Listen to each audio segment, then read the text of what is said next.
فقد قال الله تعالى في القرآن المجيد والفرقان الحميد وقوله الحق أصدق القائلين بسم الله الرحمن الرحيم ومن يطع الله ورسوله يدخله جنات تجري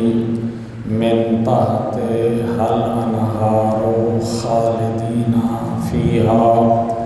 وذلك الفوز العظيم.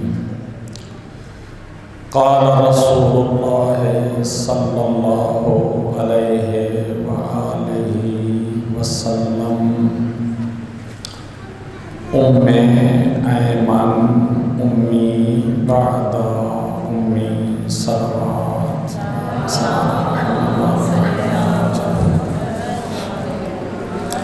ماشاءاللہ آپ سب سمجھدار ہیں، آپ کو تذکر دینے کی ضرورت تو نہیں ہوتی، لیکن کل سے جو ہے کلاس کا تھوڑا سا جو ہے ماحول وہ پراکندہ ہو گیا ہے کہ اپنے آپ کو تھوڑا پھیلا لیا ہے زیادہ۔ انسان ذرا منظم ہو کر آگے کی طرف سے بیٹھتا ہے تو میرا خیال ہے کوئی باہر سے دیکھنے والے کی نظر پڑے تو کہیں کہ ماشاءاللہ جی یہ سمجھدار لوگ ہیں، یہ کلاس ہو رہی ہے، اور یہ انشاءاللہ یہ خوبی آپ کی طرف خود پلٹتی ہے، میرا خیال ہے کہ یہ تو انشاءاللہ بسم اللہ الرحمن الرحیم آپ کے سامنے جس طرح کے ہمارے دو موضوع ہیں، انہی دو موضوع کو آج بھی ہم لے کر آگے چلتے ہیں۔ ایک آج کی سب سے پہلی مناسبت ہے، اس کے بارے میں انشاءاللہ بعد میں عرض کرتے ہیں۔ پہلے چند فقہی مسائل جو ہمارے لیے ان کا جاننا اور سمجھنا جو ہے وہ ضروری ہے، اس کا تذکرہ جو ہے انشاءاللہ کرتے ہیں۔ تو آج کی جو مناسبت ہے وہ آپ سب بہنیں بیٹیاں آگاہ ہیں، متوجہ ہیں کہ آج 10 رمضان المبارک کا دن ہے، اور آج ہمارے لیے ایک حوالے سے غم کا دن ہے، مصیبت کا دن ہے، جس دن کو رسول اللہ بلکہ دن سے دائرہ حضرت نے وسیع فرمایا کہ جس سال کو حضرت نے عام الحزن قرار دیا وہ وفات جناب ابو طالب علیہ السلام، وفات جناب سیدہ خدیجۃ الکبریٰ سلام اللہ علیہا تھی۔ 10 ہجری کو حضرت نے اس سال مبارک کو حزن کا سال قرار دیا تھا۔ تو سب سے پہلے ہم امام زمانہ علیہ الصلوۃ والسلام کی خدمت میں اور باقی ائمہ اطہار کی خدمت میں اور رسول اللہ اور اہل بیت کے تمام افراد کی خدمت میں، تمام مراجع اعظام کی خدمت میں، عموم مسلمانوں کی خدمت میں، اور بالاخص مومنین حضرات کی خدمت میں، اس سے بھی اخص تر آپ حضار گرامی کی خدمت میں تسلیت عرض کرتے ہیں، ساتھ دعا گو ہیں کہ خداوند عالم ہم سب کو اس جناب سیدہ کی سیرت کو سمجھ کر اس پہ عمل پیرا ہونے کی توفیق عنایت فرمائے۔ بی بی کی پوری زندگی ایک نمونہ ہے، اس میں کئی پہلو ہیں جن کی طرف ہم اشارہ کر سکتے ہیں جتنا ہمارے پاس وقت ہے، لیکن اس سے پہلے میں وہی مسائل عرض کرنا چاہتا ہوں، اور اس کے بعد یہ بی بی کا کیونکہ وفات کا دن ہے، چند جملے بی بی کے مصیبت پہ کے بھی عرض کریں گے، مسائل کے بھی عرض کریں گے، تو اس کو ہم آخر میں رکھتے ہیں۔ تو کل جو ہے عرض کیا تھا کہ مسائل فقہیہ میں سے جس طرح میں نے عرض کیا تھا، پہلے بھی آپ متوجہ ہیں کہ کچھ مسائل ایسے ہیں جن کا ہر بالغ عاقل شخص کے لیے شخصاً جاننا، ان کو حفظ کرنا لازم اور ضروری ہے۔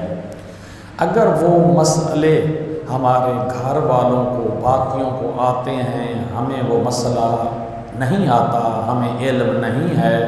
تو ہمارے گھر والوں کو حفظ ہونا کافی نہیں ہے۔ اگر گھر والوں کو بھی علم مثلا نہ ہو، ایک عالم دین جانتا ہے، تو اس کا جاننا ہمارے لیے کافی نہیں ہے۔ جب ہم خود بالغ ہیں، عاقل ہیں، ہماری اپنی فی نفس ہی ذمہ داری ہے، ان مسائل سے ہمیں خود آگاہی ہونی چاہیے، وہ مسائل ہمیں حفظ ہونے چاہیے۔ سب سے پہلا مرحلہ جو ہوتا ہے وہ یہی ہوتا ہے کہ انسان کو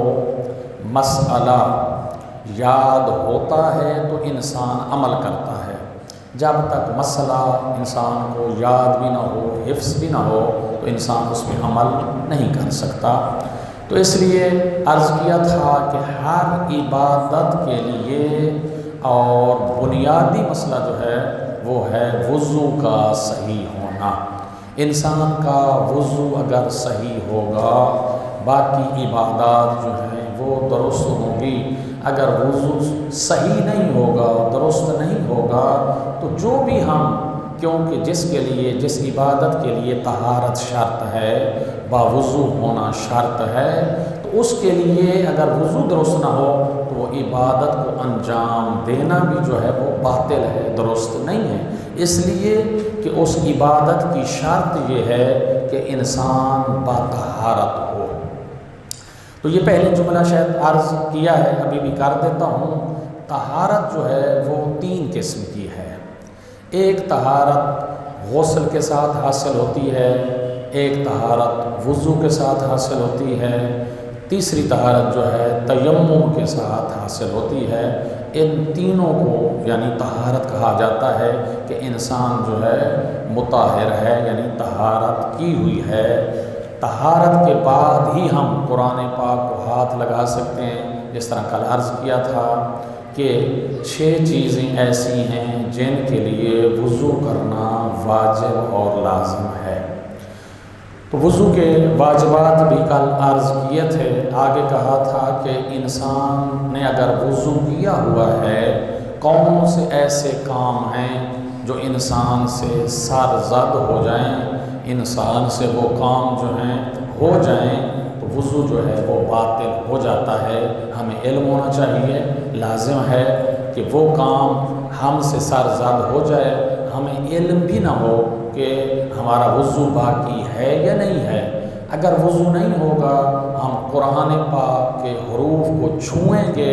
سوائے ثواب کے، سوائے یعنی انسان کو اجر ملنے کے، بلکہ انسان کیا ہے گناہگار ہوگا کہ بغیر طہارت کے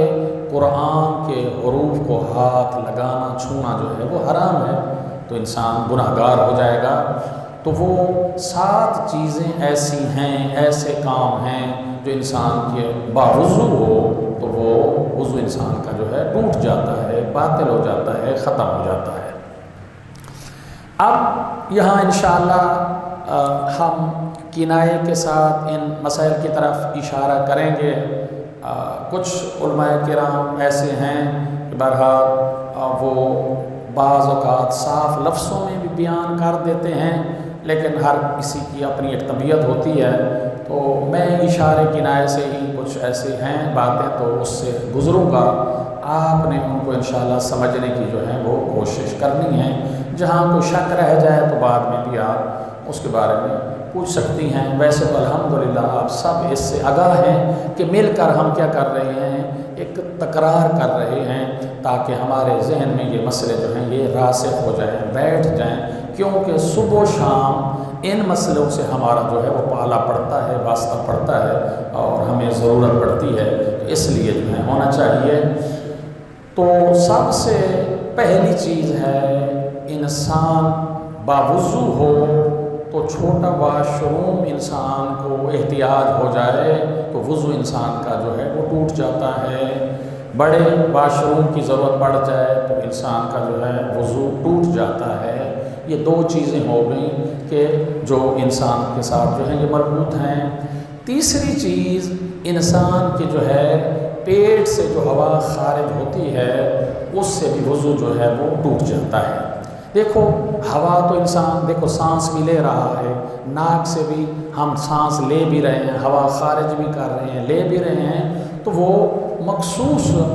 یعنی ہوا کی طرف اشارہ ہے جو وضو کو جو ہے وہ توڑ دیتی ہیں۔ وہ پیٹ کی ہوا ہے، وہ آنتڑیوں کی ہوا ہے جو خارج ہونے سے انسان اگر باوضو ہو تو انسان کا وضو جو ہے وہ ٹوٹ جاتا ہے۔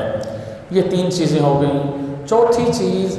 انسان نے وضو کیا ہوا ہو، انسان کو نیند آ جائے، نیند آنے سے بھی جو ہے وضو باطل ہو جاتا ہے، ٹوٹ جاتا ہے۔ تو نیند کی بھی کچھ شرط ہیں، میں مختصر ایک جملے میں عرض کرتا ہوں، یعنی ایسی نیند جو آنکھوں پر بھی غالب آ جائے، جو انسان کی سماعت پر بھی غالب آ جائے، نہ یعنی انسان کی آنکھیں دیکھ سکیں، نہ انسان کے کان سن سکیں، انسان کو بے خبر کر دے، تو انسان ایسی نیند یعنی ایسی نیند آ جائے تو وضو انسان کا جو ہے یہ باطل ہو جاتا ہے۔ یہ چار چیزیں ہوں گی وضو کو توڑنے والی۔ انسان لیٹا ہوا ہے، آنکھیں بند ہیں، لیکن سب کی آواز باتیں سن رہا ہے، تو آنکھیں بند کرنے سے جو ہے وضو نہیں ٹوٹتا۔ شرط یہ ہے ایسی نیند جو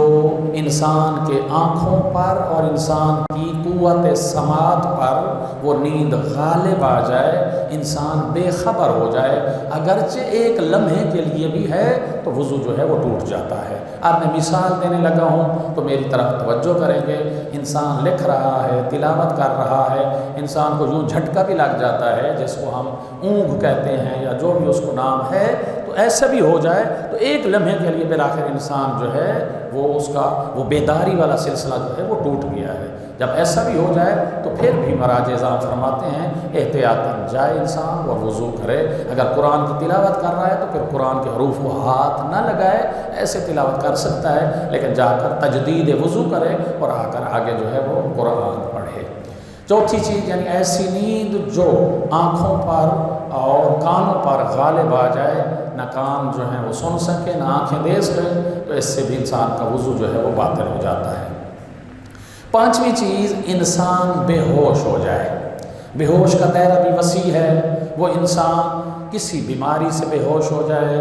چوٹ لگ جائے بے ہوش ہو جائے، صدمہ پہنچ جائے بے ہوش ہو جائے، کوئی نشاور چیز استعمال کر رہے بے ہوش ہو جائے، جس بھی حالت میں انسان جب بے ہوشی کے عالم میں چلا جائے، بے ہوشی سے جو ہے وضو ٹوٹ جاتا ہے، انسان کو جو ہے علم نہیں رہتا، تو انسان جو ہے بے خبر ہو جاتا ہے، لہٰذا بے ہوشی کے بعد بھی جو ہے انسان کا وضو ٹوٹ جاتا ہے۔ چھٹی چیز، کوئی ایسا کام کرنا جس سے انسان پر غسل واجب ہو جائے۔ کوئی ایسا کام، عورت ہے مرد ہے، کوئی ایسا کام انجام دینا جس کام کرنے کی وجہ سے انسان پر غسل واجب ہو جائے تو انسان کا وضو جو ہے وہ ختم ہو جاتا ہے۔ اب اس کی وضاحت تھوڑی سی اگر دے دوں تو ذرا واضح ہو جائے گا۔ انسان کوئی ایسی باتیں کر رہا ہے، ایسی گفتگو میں مشغول ہو گیا ہے، ان باتوں کے نتیجے میں انسان جو ہے وہ ضرورت پڑ جاتی ہے غسل کی، یا بہرحال آج کل کی جس طرح میڈیا نے جو کچھ حال کیا ہوا ہے واضح ہے، سب کے لیے واضح ہے، ایسی کوئی موویز ہیں ایسی تو سامنے آ جاتی ہیں، کوئی ایسا ہوتا ہے ان میں کوئی دلچسپی رکھتا ہے، اس کو دیکھ کر انسان کا جو ہے غسل واجب ہو جاتا ہے، تب بھی انسان کا وضو جو ہے وہ ٹوٹ جاتا ہے۔ ساتویں چیز جو ہے وہ یہ ہے، وہ خواتین کے 3 غسل ہیں، ان میں سے ایک غسل کا جو نام ہے استحاضہ ہے۔ استحاضہ، عورت جب مستحاضہ ہو جاتی ہے، مستحاضہ ہونے سے پہلے عورت اگر با وضو تھی، مستحاضہ ہونے سے جو ہے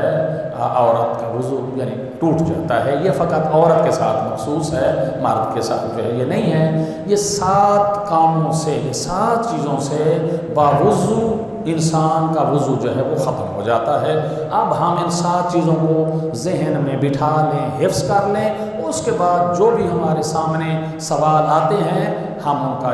کیا ہے جواب دے سکتے ہیں۔ جس طرح کل اشارہ کیا تھا، مومنین پوچھتے ہیں کہ ہم نے مثلاً سگریٹ پی لیا، وضو ہمارا ختم ہو گیا، کھانا کھا لیا خود ختم ہو گیا، نسوار کوئی ایسی منہ میں رکھ لیا ہے وضو ہمارا ٹوٹ گیا، نہیں، باقی کاموں سے نہیں ٹوٹتا، ان 7 چیزوں سے انسان کا وضو جو ہے وہ ٹوٹ جاتا ہے۔ ان 7 کو ہم یاد رکھیں، اس کے بعد جتنے بھی کام ہیں انسان کرتا رہے تو انسان کا وضو جو ہے وہ باقی رہتا ہے۔ تو یہ مسئلہ وضو کے بارے میں جو ہے مہم تھا۔ اب اگلا مسئلہ عرض کیا تھا، شاید ٹائم جو ہے وہ کم بچ جائے کیونکہ جناب سیدہ کے بارے میں بھی کچھ عرض جو ہیں کرتے ہیں۔ بی بی کا جو ہے حق ہے اور ہم حق تو ادا نہیں کر سکتے لیکن بالآخر مناسبت ہے تو مناسبت کے ساتھ کچھ عرض جو ہے بی بی کی بارگاہ میں جو ہے وہ کیا جائے۔ تو دوسرا بھی اسی وضو کے ہی مربوط مسئلہ تھا، یعنی شرائط وضو۔ اس کو بھی انشاءاللہ آپ ذہن میں رکھنا، دیکھ لینا، جب میں درس بیان کروں گا تو ہو سکتا ہے آپ کو حفظ ہو جائے، ذہن میں بات بیٹھ جائے۔ شرائط وضو کتنے ہیں؟ اس کی تعریف اتنی ہے، شرط اور مشروط 2 چیزیں ہوتی ہیں، یعنی وہ شرط اگر پائی جائے گی تو ہمارا وضو درست ہوگا، وہ شرط مفقود ہوگی، شرط نہیں پائی جائے گی تو ہمارا وضو جو ہے درست نہیں ہوگا۔ یعنی وہ 13 اور بعض مراجع نے 12 تحریر فرمائی ہیں، بعض نے 2 کو جمع کر دیا ہے، بعض نے الگ الگ اس کو کر دیا ہے۔ بہرحال مشہور یہی ہے کہ 13 کام کرنے سے، یعنی 13 ایسی چیزیں ہیں جو وضو کے لیے شرائط ہیں، وہ 13 چیزیں پائی جائیں گی تو وضو صحیح ہوگا۔ اگر ان میں سے کوئی ایک شرط بھی ختم ہو جائے گی تو انسان کا وضو اگر کرے بھی گا تو وضو صحیح نہیں ہوگا۔ مثلا ایک کی طرف اشارہ کر دیتا ہوں، پھر بعد میں انشاءاللہ ان 13 کو ہم گنیں گے، حفظ کریں گے، ذہن میں بٹھائیں گے۔ مثلا انسان اس وضو سے پانی کرتا ہے جو وضو غصبی ہے، چھینا ہوا، چوری کا پانی ہے تو اس سے انسان وضو کرتا ہے، چھینے ہوئے پانی سے، غصبی پانی سے وضو کرتا ہے، وضو ٹھیک کر لے گا۔ اس نے اسی طرح چہرے پہ 2 مرتبہ پانی ڈالا ہے، دونوں بازوؤں پہ 2 مرتبہ پانی ڈالا ہے، سر کا مسح کیا ہے، پاؤں کا مسح کیا ہے، تسلسل کا خیال رکھا ہے، نیت بھی کی ہے، سارا کچھ کیا ہے، لیکن پانی جو تھا وہ غصب شدہ تھا، غصبی پانی تھا، اس کو استعمال کیا ہے تو یہ وضو اس کا جو ہے کیا ہوا باطل ہے۔ یہ شرط نہیں پائی جاتی، جو اس نے وضو کیا ہے وہ وضو نہیں ہے۔ یعنی شرط تھی کہ جو ہے پانی جو ہے وہ اس کا اپنا ہو یا اس کو استعمال کرنے کی اجازت دی گئی ہو، یا بہرحال وہ پانی جو ہے وہ غصبی نہ ہو، اس کی اختیار میں ہو، اسلام شریعت نے اس کو اجازت دی ہو تو یہ پانی تو استعمال کر سکتا ہے اور اس سے انسان وضو کرے گا تو وضو درست ہوگا، ورنہ وضو جو ہے وہ باطل ہو جائے گا۔ اسی طرح اور بھی شرطیں ہیں، یہ 13 ہیں، انشاءاللہ ان کو الگ سے جو ہیں گنوائیں گے، تو یہ بھی ضروری ہے کہ انسان کو حفظ ہونی چاہیے یہ چیزیں بھی۔ تو بی بی کے بارے میں سلام اللہ علیہا، جناب خدیجہ الکبریٰ سلام اللہ علیہا بآواز بلند صلوات، اللہم صلی علی محمد وآل محمد۔ یہ وہ عظمت والی بی بی ہے جس کی شان ہم قرآن پاک کی آیہ مبارکہ کے ذیل میں بھی بی بی کی عظمت کو جو ہے ہم سمجھ سکتے ہیں۔ اس سے پہلے تھوڑا سا بی بی کے لیے یا کلی ایک مقدمہ جو ہے وہ مقدمہ ہمارے ذہن میں ہونا چاہیے، اس لیے کہ انسان جس شخصیت کے ساتھ اپنے آپ کو منسوب کرتا ہے، اپنے نسبت اس شخصیت کی طرف دیتا ہے، تو تقاضا یہ ہوتا ہے کہ انسان کے اندر ایسے اوصاف پائے جانے چاہیے جس کو انسان پسند کرتا ہے۔ آپ دیکھ لیجئے دنیا میں یہ مرسوم ہے، رائج ہے، جس شخصیت کو انسان پسند کرتا ہے، مثلا ایک جوان ہے، الحمدللہ وہ انقلابی جوان ہے، متدین ہے، دیندار ہے، سمجھدار ہے، وہ کیا کرے گا؟ اپنے عالم دینوں کو دیکھے گا، ان میں سے کسی ایک کا سٹائل جو ہے اپنانے کی کوشش کرے گا۔ کیوں؟ کہ اس کی وہ پسندیدہ شخصیت ہے، اس کو وہ اچھا لگتا ہے، جس طرح اس کا بیٹھنا، اس کا بولنا،